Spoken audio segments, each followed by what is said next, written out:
Hello Shaler area, we are back with note video number 13. Today we're going to talk about balancing chemical reactions. So all chemical reactions are always written like this. You have an arrow in the middle, and when you see the arrow you say the word yields. Before the arrow you have a bunch of stuff. Sometimes it's one thing, sometimes it's a whole list of things like added together. But these are called the reagents, and these are all of the chemicals you would mix together to cause the reaction to happen. And then the products would be all the stuff after the arrow. And again, sometimes you have one thing, sometimes you have a bunch of things with plus signs in between them, but these are the products. So these are what you make as a result of doing the chemical reaction. So this is just a bunch of kind of technical jargon and sciencey stuff. It's a closed system, which that really just means we're only ever dealing with the stuff that's written here and the stuff that's written here. If there's nothing else that's going to be affecting the reaction in any way. And because of the law of conservation of mass, which is, remember we learned about that before, that says you can't destroy or create matter, that means what you begin with, you also have to end with. And that's talking about the atoms themselves. Like if I start with 6 atoms of carbon, I have to finish with 6 atoms of carbon. They're probably going to be found in a different molecule or split apart and joined with other things, but you have to start and finish with the same number of all of the atoms. If I tear down a Lego house and I turn it into an airplane, and there were 6 red blocks in that Lego house, I can't suddenly have 8 red blocks in my Lego plane. It doesn't work that way.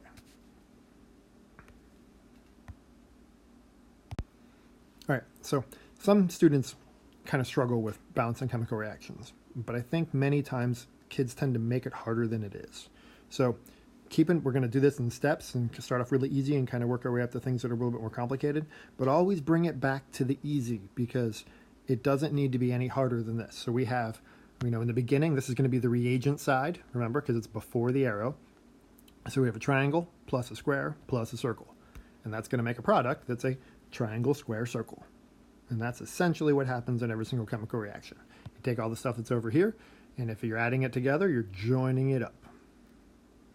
And that's literally what's happening with the atoms. You're just sticking them together to make molecules. So it doesn't always balance, though, when you look, which means sometimes if you look at a chemical reaction, you finish or begin with different numbers of atoms. So you have to put these coefficients in to make it all work out.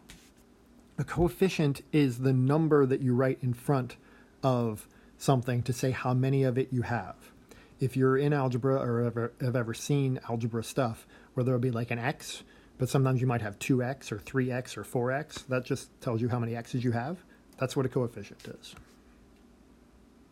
So let's take a look at a very similar reaction. Again, we have triangle, square, circle, but now we're making this shape. This is our molecule that we're getting at the end of this synthesis reaction where we're joining all of these things together. Well, how many triangles do we have in the end? Well, we start with 1, but we finish with 2. So we can't start with 1, we have to start with 2. Squares would be next. We have 3 squares, and we would need 2 circles. So this would be a balanced chemical reaction for this molecule. All right, but this is a little bit more like what chemical reactions might actually look like, because you have these different molecules coming together. You usually aren't joining together atoms.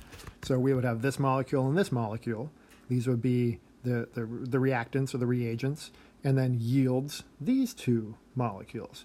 Now they're very different, but let's see. We have a triangle and a square. We have a triangle and a square. We have a circle and a circle. We have a circle and a circle. So this is actually already balanced. You could go back and put 1, 1, 1, 1, but if it's a 1, you don't need to put it on there. All right, this one, on the other hand, gets a little bit trickier. So let's see. Now we have the same triangle, square, and 2 circles, but now it's making these molecules. So what's not working out here? Well, let's say we have one triangle, so we're good. 1 square turning into 2 squares. We can't have that. All right, so let's see if I can get my writing pencil out here.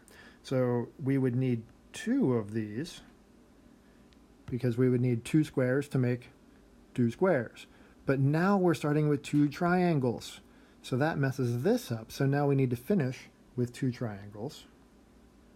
That gives us our 2 circles, and that matches up with 2 circles. There's no set way to balance a chemical reaction. You just pick a spot and start working through and making it equal on both sides. And you just keep working through it until eventually it all balances out. There are a couple of guidelines that I would suggest. I would suggest that if there is an atom that appears in more than one molecule on a side, save that one till the end. But beyond that, you just keep working at it until eventually you get it all balanced out. All right, so let's wipe these off. Put the real score up there. There we go, 2 and 2. All right, so this is a real chemical reaction. This is photosynthesis. So you studied this in 7th grade. We've talked about it already this year. It's the opposite of respiration. This is what happens in your chloroplast. This is what makes sugar. And what are the things that plants need to make sugar? They need carbon dioxide gas and they need water. They pull the carbon dioxide gas in through the leaves, pull the water up through the roots. They can join them together and make glucose. But this is not a balanced chemical reaction. Oh, they also give off oxygen gas. This is the waste product for the plant. We need it, but they get rid of it. It's their waste. So if we look, though, we have 1 carbon on this side and we have 6 on this side. So it's definitely not balanced. So how would we go about doing this? Well, like I said, pick a spot and just keep going. I mentioned that if you see the same element in 2 different molecules on one side, save that one till the end. The same thing over here. We have oxygens on one side and oxygens over here as well. So just pick oxygen last. So carbon, carbon. Let's start there. So we'll need 6 of them. All right, now we have 6 C's and 6 C's, so we're good. Let's look at the hydrogens. Over here we have 2. Over here we have 12. So that means we'll need 6 of those as well, because if each of these molecules of water have 2 hydrogens in them, 6 times 2 gives us 12 hydrogens. It's kind of like if I said, I'm going to give you 6 bicycles, how many tires do you have? Well, every bicycle has 2 tires, so you're going to have 12 tires. All right, so now let's take a look at the oxygens. So over here, we have 6 molecules of carbon dioxide. Each one of those molecules has 2, so that's going to give us 12 oxygens here. We have 6 molecules of water. Each one of those is going to give us 6. So that gives us 6 oxygens here. Together, we have 18 oxygens on this side of the arrow. Over here, we have 6 atoms in 1 molecule of glucose. And everything else on there is balanced, so we're just going to deal with 6. So what do we need to put here to make it all balanced out? So 6 plus what gives us 18 total? That's an 18. I just ran out of space on the screen there. All right, yeah, so 6 plus 12 will give us 18, so we need 12 oxygen atoms. But if each of them has 2, if we get 6 in there, we'll have our 12. And that would give us 18 oxygen atoms on both sides of the arrow. And that would be your balanced chemical reaction for photosynthesis. Sometimes when you see chemical reactions, especially chemical reactions that need something to cause them, you will write what you need to cause it over top of the arrow. So sometimes a chemical reaction needs heat, so you would write heat over there. Sometimes reactions like photosynthesis need light, so you would write light over the arrow. And if you ever see it written with a delta, the delta looks like a triangle, that means heat in chemistry, because it means to change. All right, so let's wipe that off here. Here's our balanced chemical reaction, in case you didn't write it down before. It's caused by light. So if I ever ask you what does a reaction need to happen, and you see and there's something written over the arrow, that's the answer I'm looking for. All right, there's a couple more on this page, well, there's like 4 more, I think, on this page for you to fill out on your own that are quick checks. I just want to give you a little bit of hints along the way in case you're still wondering how to do this. So let's take a look at this one. This one has 2 nitrogens on this side and 2 nitrogens on this side. So the nitrogens are balanced. But if you notice, 1 magnesium, 3 magnesiums. So you're going to have to do something over here to make that work out. And then you get stuff that gets a little bit more complicated. So just pick one, start it off. So here we have a copper and a copper. Well, you're good. They're the same on both sides. 1 chlorine, 2 chlorines, 2 hydrogens, 1 hydrogen, 1 oxygen is good. So as you go through and change things and add coefficients, remember sometimes you might have to go back and adjust something that you've already placed, and you just keep going through the cycle and keep going through until everything is all balanced out. All right, so that's how you balance chemical reactions. So a little bit on the different kinds of chemical reactions. There's 4 kinds of chemical reactions that you are going to need to be able to identify based on looking at the equations. The first is called synthesis. Now, synthesis is a word that means to put together. Photosynthesis literally means to put together using light. Photo means light, it's Greek. So a synthesis reaction is a reaction that joins atoms together to make molecules. So you tend to start with really simple things like an atom of sodium and an atom of chlorine creates a molecule of sodium chloride. We've joined the 2 atoms together to make a molecule. It's a synthesis reaction. Here we have magnesium and nitrogen. We join these 2 things together to make a bigger molecule. This one, by the way, is the magnesium that is used in fertilizer. This is how we get the nitrogen out of the air and back into the ground for the plant roots to be able to use it. The opposite of a synthesis reaction is a decomposition reaction, and this one should be easy for you to remember because when things decompose, they break down. So a decomposition reaction is when you have a bigger molecule that breaks down into smaller parts.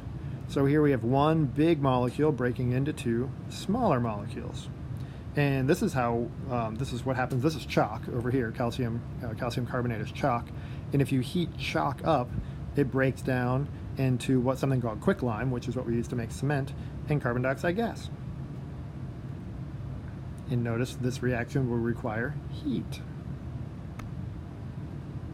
Another decomposition reaction that you should be really familiar with, H2O2. So different from H2O, it's H2O2, and that's hydrogen peroxide.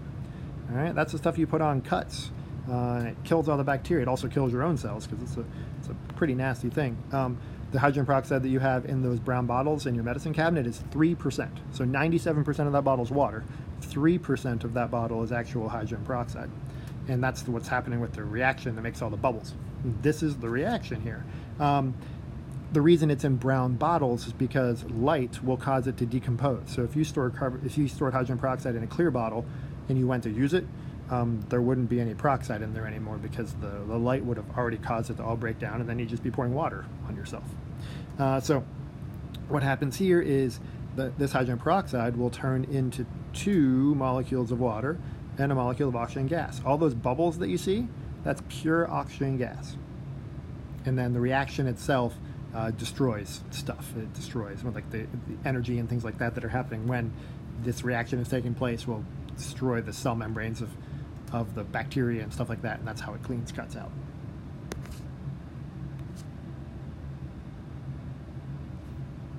So synthesis puts things together, decomposition breaks them apart. And now the other 2 kinds have to do with replacing or swapping parts of molecules with one another. So a single replacement is a single swap. So you're taking a molecule like this hydrochloric acid molecule here, and you're going to swap out the hydrogen atom for a zinc atom. So if you mix hydrochloric acid with zinc metal, you end up creating zinc chloride and hydrogen gas. So this is a reaction that creates pure hydrogen gas, and we're going to be doing this reaction in class.